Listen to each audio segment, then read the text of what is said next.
Hi friends, Telangana കാഴ്ചകൾ second one. Hussain Sagar manmade lake. Buddha വിസിറ്റിന് പോകാം ഇവിടുന്ന്. ഇതൊരു ഉൾക്കടലായിരുന്നു. അവിടെ ആർട്ടിഫിഷ്യലായിട്ട്, അതായത് മാൻമെയ്ഡായിട്ടൊരു ലേക്ക് ആക്കിയെടുത്തതാണ്. തൊട്ടപ്പുറത്ത് ആ ഉൾക്കടലാണുള്ളത്. ഇതിൻ്റെ നടുക്കായിട്ടൊരു വലിയ ബുദ്ധപ്രതിമ ഉണ്ടാക്കി വെച്ചിട്ടുണ്ട്, വിവേകാനന്ദ പാറയുടെ പോലെ.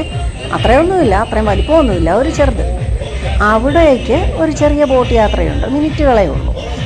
അതിന് ഇഷ്ടമുള്ളവർക്ക് പോകാം.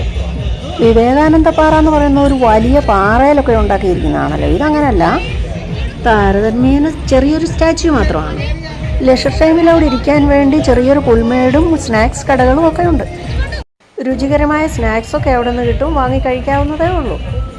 പക്ഷേ ഒത്തിരി ഈച്ചകളൊക്കെ ഉണ്ട്, അതുകൊണ്ട് സൂക്ഷിച്ചേ വാങ്ങാവുള്ളൂ എന്ന് മാത്രം. ദൂരെ ഒരു പൊട്ടുപോലെ കാണുന്നത് സ്റ്റാച്യു ഓഫ് ബുദ്ധ ആണ്. സ്റ്റാച്യു ഓഫ് ബുദ്ധയുടെ അങ്ങോട്ടോ ഒന്ന് കറങ്ങാൻ പോകുന്ന ബോട്ടുകളാണത്.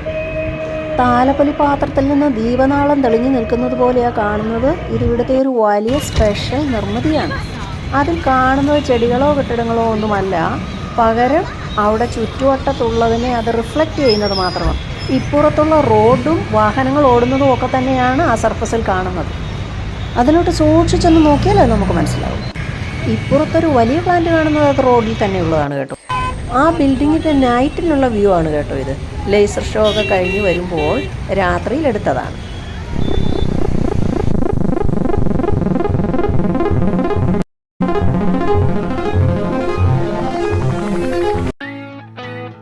വലിയ എയർ ബാഗ്സ് പോലെ വെള്ളത്തിൽ കിടക്കുന്ന ഈ ഉപാധികളൊക്കെ എൻ്റർടൈൻമെൻറ്റിന് വേണ്ടിയുള്ളതാണ്.